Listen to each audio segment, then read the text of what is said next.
नमस्कार साथियों। स्वागत है आप सभी का ज्ञान वर्ष के इस ज्ञानवर्धक सफ़र में। मैं हूं सुशील कुमार और आज हम पढ़ने जा रहे हैं प्रकाश के परावर्तन का तीसरा भाग। इसके पहले हम दो भाग पढ़ चुके हैं जिस और इस तीसरे भाग में हम जानेंगे दर्पण का सूत्र, चिन्ह परिपाटी, आवर्धन क्षमता और कुछ महत्वपूर्ण आंकिक प्रश्न। इसके पहले हमने दो पार्ट और कर चुके हैं जिसमें प्रकाश, प्रकाश की विशेषताएं, प्रकाश का परावर्तन, गोलीय दर्पण, समतल दर्पण आदि के बारे में चर्चा कर चुके हैं।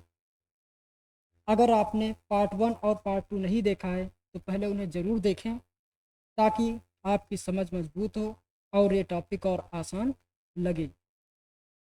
पार्ट 1 और पार्ट 2 देखने के लिए उसका लिंक मैंने डिस्क्रिप्शन में डाल दिया है, वहाँ से आप सीधे लिंक के द्वारा पार्ट 1 और पार्ट 2 पर देख सकते हैं। तो चलिए शुरू करते हैं आज की रोचक और परीक्षा में आने वाली कंसेप्ट से भरपूर क्लास, जो कक्षा 10 के बोर्ड एग्जाम और कम्पिटिटिव एग्जाम के लिए बहुत ही महत्वपूर्ण है। तो आज हम शुरू करेंगे अवतल दर्पण के उपयोग से। पीछे हम गोली दर्पण के द्वारा प्रतिबिंबों के बनने तक हो गया था। उसके आगे अब हम अवतल दर्पण और उत्तल दर्पण के प्रयोग क्या होते हैं इस पर चर्चा करेंगे। सबसे पहले अवतल दर्पण के क्या उपयोग हैं। इसका उपयोग टार्च में किया जाता है, सर्च लाइट में किया जाता है, वाहनों के अग्रदीपों यानी कि जो हेडलाइट होती है वाहनों की, दो टू व्हीलर या फोर व्हीलर की जो हेडलाइट होती है उसका जो सामने का ऐसा भाग होता है चमकीला वाला, अंदर की ओर धंसा हुआ, वो क्या होता है, अवतल दर्पण ही होता है। ठीक है।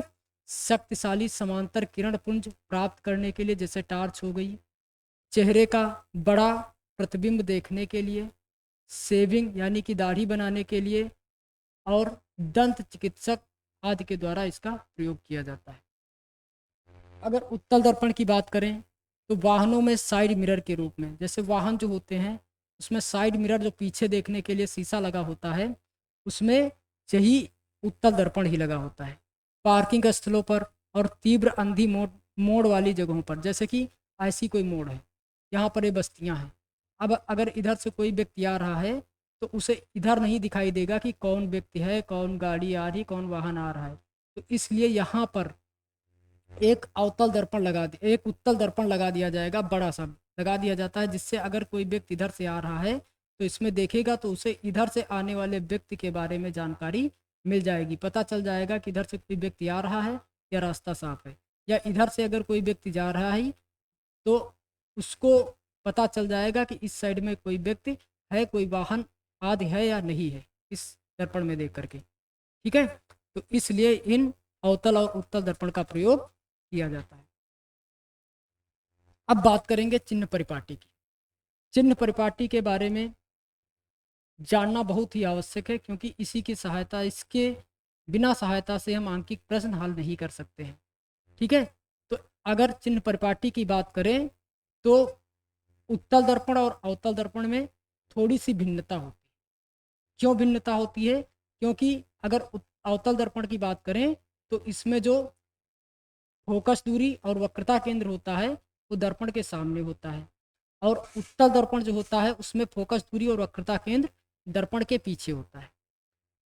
अब बात करें अगर चिन्ह परिपाटी के नियम क्या हैं, तो जैसे कि ये ध्रुव है, ठीक है, ध्रुव से अगर एक लंब डाला जाए तो उस लंब से यानी कि ध्रुव के जितनी भी बाएं साइड दूरियां होंगी, इस ध्रुव से जितनी भी बाएं साइड दूरियां होंगी, बाएं तरफ दूरियां होंगी या दर्पण के सामने दूरियां होंगी, वो सारी कैसी होंगी, माइनस में। यानी कि दर्पण के ध्रुव से बाएं तरफ जितनी भी दूरियां होंगी, जो भी दूरियां होंगी, वो सारी क्या होंगी, माइनस की होंगी। इसी तरह इस ध्रुव के जितनी दूरियां दाएं तरफ ली जाएंगी, दाएं तरफ जितनी भी दूरियां ली जाएंगी वो सारी क्या होंगी, प्लस होंगी, वो सारी क्या होंगी, प्लस होंगी। ठीक है। अब अगर और बात करें तो ये मुख्य अक्ष, ये तो हो गई, ये दूरियां किसकी हो जाएंगी, जैसे कि दर्पण से फोकस दूरी हो गया, दर्पण से वक्रता त्रिज्या हो गया, या दर्पण से वस्तु की दूरी। अगर वस्तु वस्तु हमेशा कहाँ रखी जाती है, दर्पण के सामने रखी जाती है तो दर्पण से वस्तु की दूरी हो गई, ये क्या होंगी, अवतल दर्पण की अगर बात करें तो ये सारी क्या होंगी, माइनस की होंगी। ठीक है, क्या क्या, आर हो गया, एफ हो गया, यू हो गया, ये सारी दूरियां क्या होंगी, माइनस की होंगी। ठीक है, क्योंकि ये सारी चीज़ें क्या होती हैं, ये अवतल दर्पण के सामने होती हैं, यानी ध्रुव के बाएं साइड होती हैं, तो इसलिए हमेशा ये तीनों क्या रहेंगी, माइनस की रहेंगी। ठीक है, और अगर वस्तु की बात करें, प्रतिबिंब की बात करें, अगर प्रतिबिंब की बात करें तो प्रतिबिंब अवतल दर्पण में जब तक वास्तविक बनेगा तब तक माइनस रहेगा, यानी कि अगर प्रतिबिंब दर्पण के सामने बन रहा है तो माइनस का रहेगा, या जब आभासी या दर्पण के पीछे बनेगा, दाएं साइड बनेगा, तो उस स्थिति में ये क्या हो जाएगा, प्लस की हो जाएगी, ये दूरी प्लस की हो जाएगी। अब इसके बाद अगर बात करें, ये क्या है, मुख्य अक्ष। अब अगर वस्तु की लंबाई और प्रतिबिंब की लंबाई की बात की जाए कि ये वस्तु की जो लंबाई है और प्रतिबिंब की लंबाई है प्लस में होगी या माइनस में, तो उसके लिए हम क्या करेंगे, ये जो मुख्य अक्ष है, ठीक है, मुख्य अक्ष के जितनी ऊपर होंगी दूरियां, इधर हों या इधर हों, ये सारी क्या होंगी, प्लस होंगी। मुख्य अक्ष की जितने भी ऊपर दूरियां होंगी ये सारी क्या होंगी, प्लस में ली जाएंगी, और जितनी नीचे दूरियां होंगी ये सारी क्या ली जाएंगी, ये सारी माइनस में ली जाएंगी। ठीक है, तो इस हिसाब से अगर देखें तो वस्तु क्या होती है, हमेशा मुख्य अक्ष के ऊपर ही रखी जाती है, तो मुख्य अक्ष के ऊपर रखी जाती तो इसलिए वस्तु की लंबाई क्या होगी, हमेशा पॉजिटिव रहेगी। ठीक है, वस्तु की लंबाई हमेशा क्या होगी, पॉजिटिव होगी। अब अगर आई की बात की जाए, इमेज की बात, कि प्रतिबिंब की लंबाई क्या होगी, तो प्रतिबिंब कभी कभी मुख्य अक्ष के ऊपर भी बनता है और कभी कभी मुख्य अक्ष के नीचे भी बनता है, तो इसलिए दर्पण के प्रतिबिंब की लंबाई क्या हो जाएगी, माइनस भी हो सकती है और प्लस भी हो सकती है। ये तो बात हो गई किसकी, अवतल दर्पण की। अब अगर उत्तल दर्पण की बात की जाए तो इसमें क्या होगा, ये ध्रुव हो गया, तो इसका फोकस और वक्रता केंद्र कहाँ होता है, दर्पण के पीछे होता है, यानी ये फोकस हो गया और यहाँ कहीं पर क्या होगा, वक्रता केंद्र होगा। तो सबसे पहले फोकस और वक्रता त्रिज्या ये दोनों क्या हो जाएंगी, प्लस में होंगी, हमेशा प्लस में होंगी। ठीक है, ये दो चीज़ें क्या हो जाएंगी, हमेशा प्लस में होंगी। और वस्तु की अगर बात करें तो वस्तु तो दर्पण के सामने रखी जाएगी, और वस्तु कहाँ होगी, हमेशा दर्पण के सामने और बाएं साइड होगी, इसलिए वस्तु की दूरी क्या होगी, हमेशा माइनस होगी। ये चाहे उत्तल दर्पण हो या अवतल दर्पण हो, इसमें हमेशा वस्तु की दूरी माइनस में ही रखी जाएगी, माइनस में ही ली जाएगी। अब अगर प्रतिबिंब की बात की जाए V, तो इस केस में जो प्रतिबिंब होता है वो प्रतिबिंब हमेशा दर्पण के पीछे ही बनता है। ठीक है, तो इस केस में जब तक दर्पण के पीछे प्रतिबिंब बनेगा तब तक क्या रहेगी, प्लस की रहेगी, और अगर प्रतिबिंब दर्पण के आगे बनेगा तो प्लस हो सकता है, तो माइनस हो सकता है। ठीक है, अब अगर प्रतिबिंब वस्तु की लंबाई की बात करें तो मुख्य अक्ष के ऊपर ही होती है तो ये प्लस रहेगी। ठीक है, और अगर प्रतिबिंब की बात करें तो ये मुख्य अक्ष के नीचे भी हो सकती है, मुख्य अक्ष के ऊपर भी हो सकती है, तो इसलिए प्लस और माइनस दोनों हो सकते हैं। ठीक है, ये क्या है, ये ध्रुव है, ध्रुव से इधर दूरियां क्या होंगी, इधर दूरियां जो ली जाएंगी वो माइनस की होंगी, ऊपर ली जाए या नीचे ली जाए या माइनस की होंगी। इधर जो दूरियां ली जाएंगी वो प्लस की होंगी, इधर जो दूरियां ली जाएंगी ये प्लस की होंगी, ये मुख्य अक्ष के ऊपर जो दूरियां ली जाएंगी ये प्लस की होंगी, मुख्य अक्ष के नीचे जो दूरियां ली जाएंगी ये माइनस की होंगी, मुख्य अक्ष के ऊपर जो दूरियां ली जाएंगी ये क्या होंगी, प्लस की होंगी, मुख्य अक्ष के नीचे दूरियां ली जाएंगी ये हो जाएंगी माइनस की। ठीक है, आशा करता हूँ ये चिन्ह परिपाटी आपको समझ में आ गई। अब आगे चलते हैं, कुछ आगे क्या है, दर्पण का सूत्र। दर्पण के सूत्र की अगर बात करें तो इसमें क्या दे रखा है, V U और F। V बराबर क्या होता है, प्रतिबिंब ध्रुव से प्रतिबिंब की दूरी। ठीक है, ध्रुव से प्रतिबिंब की दूरी, प्रतिबिंब की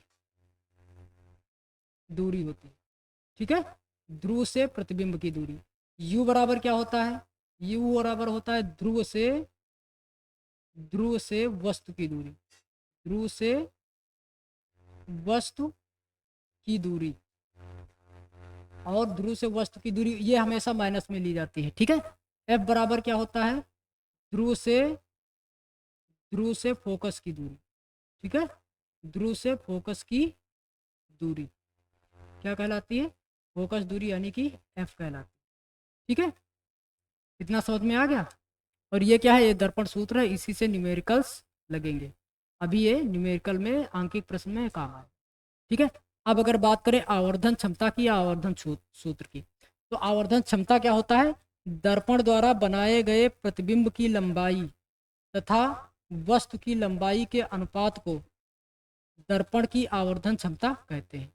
प्रतिबिंब की ऊंचाई बटे वस्तु की ऊंचाई, तो यानी कि आई, प्रतिबिंब की ऊंचाई क्या माने हैं, आई मान लीजिए, ठीक है। और वस्तु की ऊंचाई क्या मान लो, ओ माने, तो क्या हो जाएगा, आई अपॉन ओ हो जाएगा, ठीक है।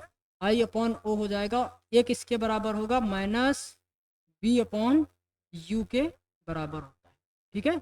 ये किसके बराबर होता है, ये माइनस बी अपॉन यू के बराबर होता है, ठीक है। ये माइनस वी अपॉन यू के बराबर होता है। आगे बढ़ जाए।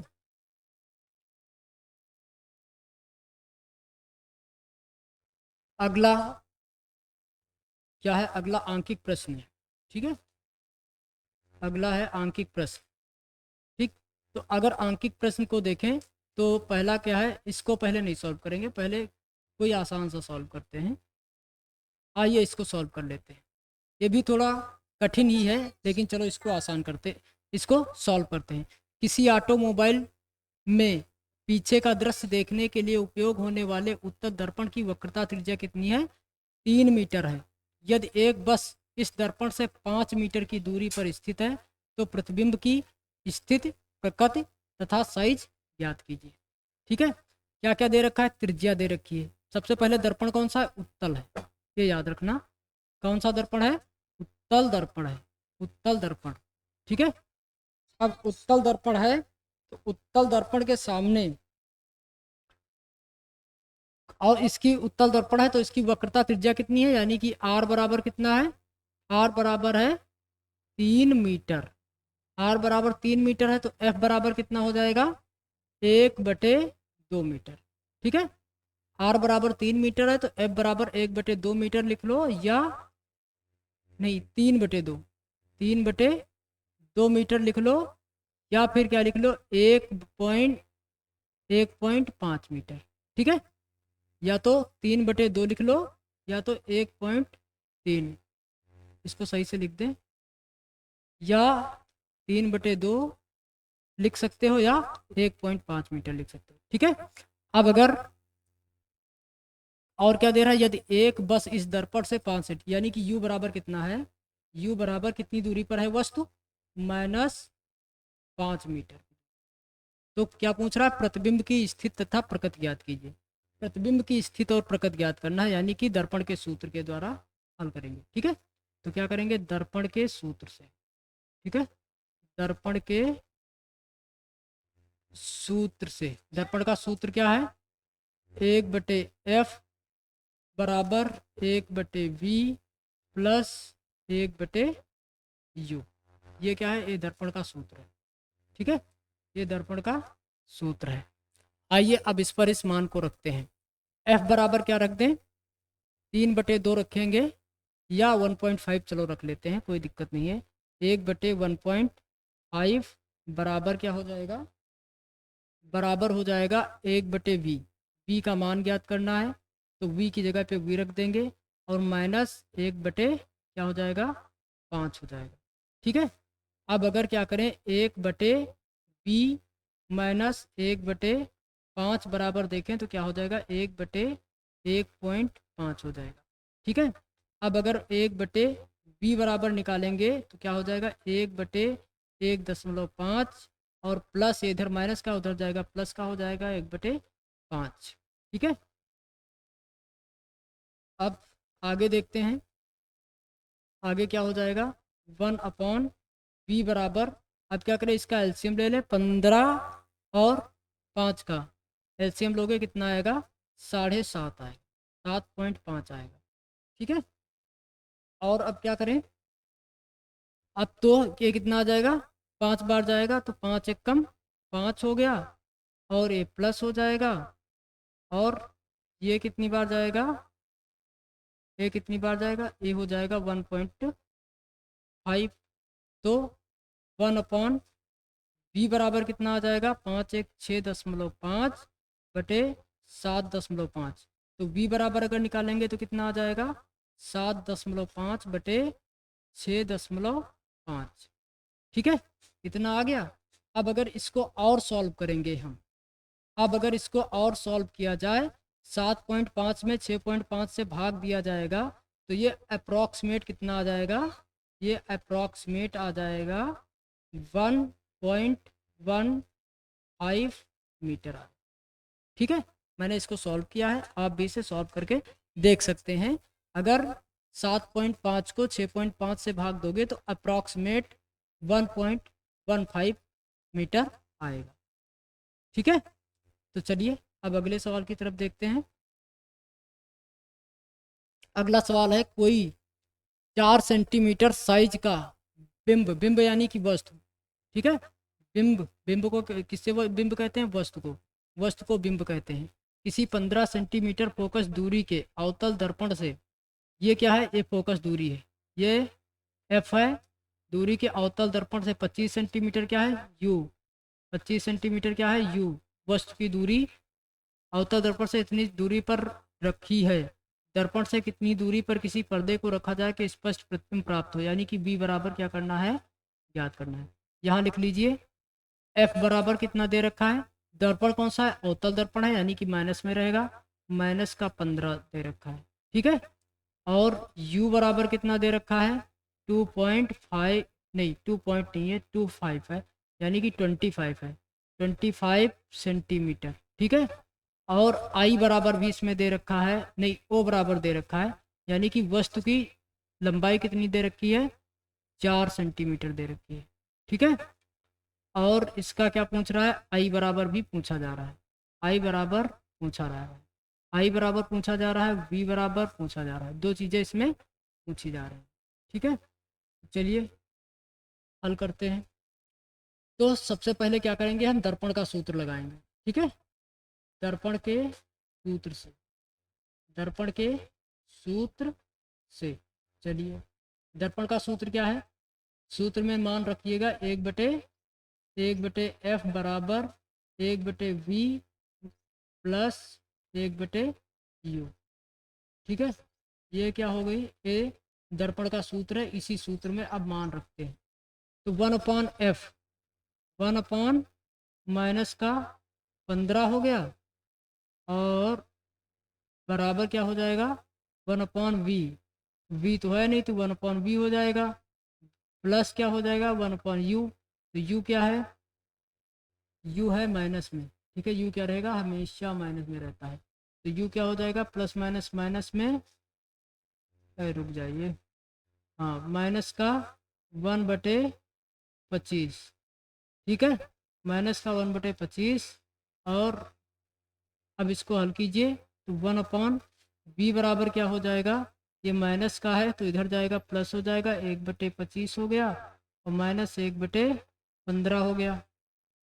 तो 1/v बराबर क्या हो जाएगा, 25 और 15 का एलसीएम लोगे कितना आएगा, 25 या 75 आएगा। ठीक है, कितना आया, 75 आया। अब 75 जब आया तो 25 या 75 3 बार जाएगा।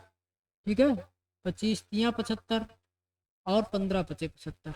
ठीक है, तो 25 यहाँ कितनी बार जाएगा, 3 बार जाएगा। ठीक है, और 15 नहीं, 25 या 75 और 15 पचे 75। ठीक है, -5। ठीक है, तो v बराबर अगर निकालेंगे कितना आ जाएगा, 75/2 आ जाएगा। ठीक है, 75/2 आ जाएगा। आप क्या करेंगे, अब ये जो v बराबर 75/2 है इसको और सॉल्व करेंगे तो v बराबर कितना आ जाएगा, v बराबर हो जाएगा 37.2 सेंटीमीटर आ गया। ठीक है, अब इसके बाद में क्या पूछ रहा है, ये साइज कितना होगा, साइज यानी कि आई बराबर इसका पूछ रहा है। आई बराबर ज्ञात करने के लिए क्या लगाएंगे, m बराबर I/O बराबर माइनस वी अपॉन यू। ठीक है, तो आई बराबर कितना दे रखा है, आई बराबर तो हमें ज्ञात ही करना है, तो आई की जगह पे आई लिख लो। वो बराबर कितना दे रखा है 4 सेंटीमीटर, और वी बराबर कितना दे रखा है, वी को ये कितना दे रखा है 75/2। तो इसको क्या करो 75/2 ही रहने दीजिए। ठीक है, तो इसको 75/2 करोगे तो 1/1 क्या होगा, यानी कि आई बराबर क्या होगा, नहीं वी बराबर हो जाएगा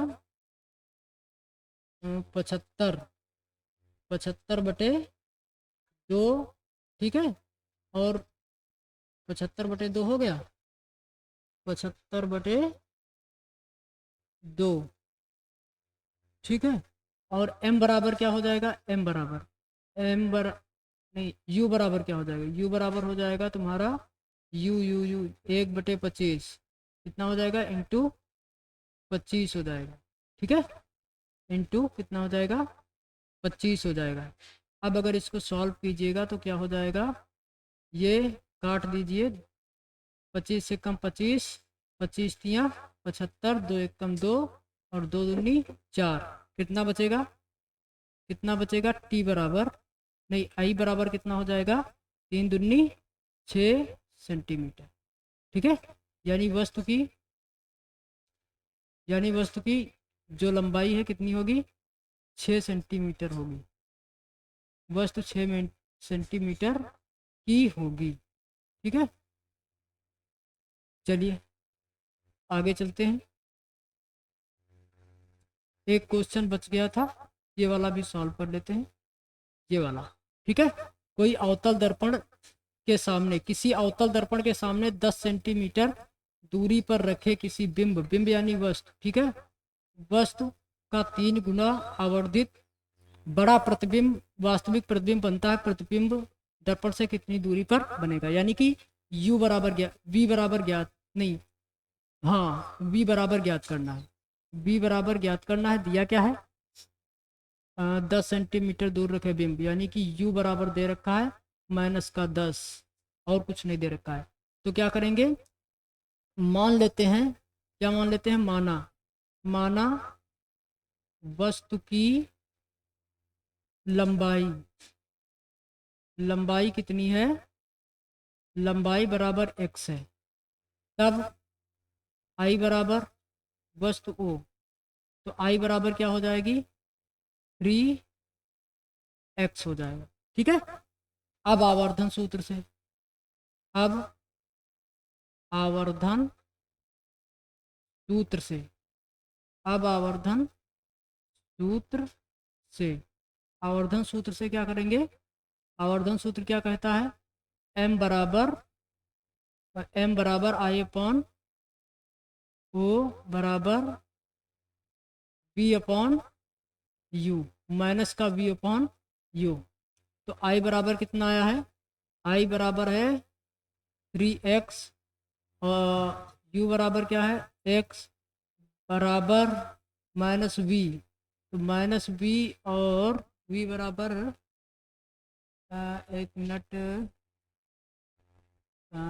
v बराबर ज्ञात करना है, v बराबर -v हो जाएगा, बटे u बराबर कितना है -10। ठीक है, -10 है, x से x कट जाएगा, x से x कट जाएगा, तो इधर क्या बचेगा, इधर हो जाएगा -v बराबर 10 तियाँ 30, ये माइनस से माइनस भी कट जाएगा। ठीक है, माइनस से माइनस कट जाएगा, तो v बराबर क्या हो जाएगा, यहाँ पर माइनस लगेगा। ठीक है, क्यों लगेगा, क्योंकि ये आई की जो वास्तविक प्रतिबिंब है, इसलिए माइनस लगेगा। तो v बराबर क्या हो जाएगा -30 सेंटीमीटर, यानी प्रतिबिंब कितनी दूर बनेगा, -30 सेंटीमीटर दूर बनेगा। ठीक है, कितनी दूर बनेगा, -30 सेंटीमीटर दूर बनेगा। ठीक है, आशा करता हूँ आज का भी ये वीडियो पसंद आया होगा।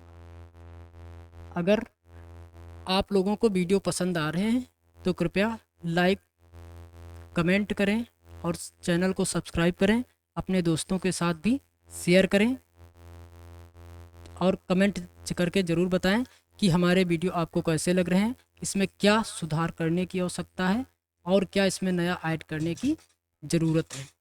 बहुत बहुत धन्यवाद।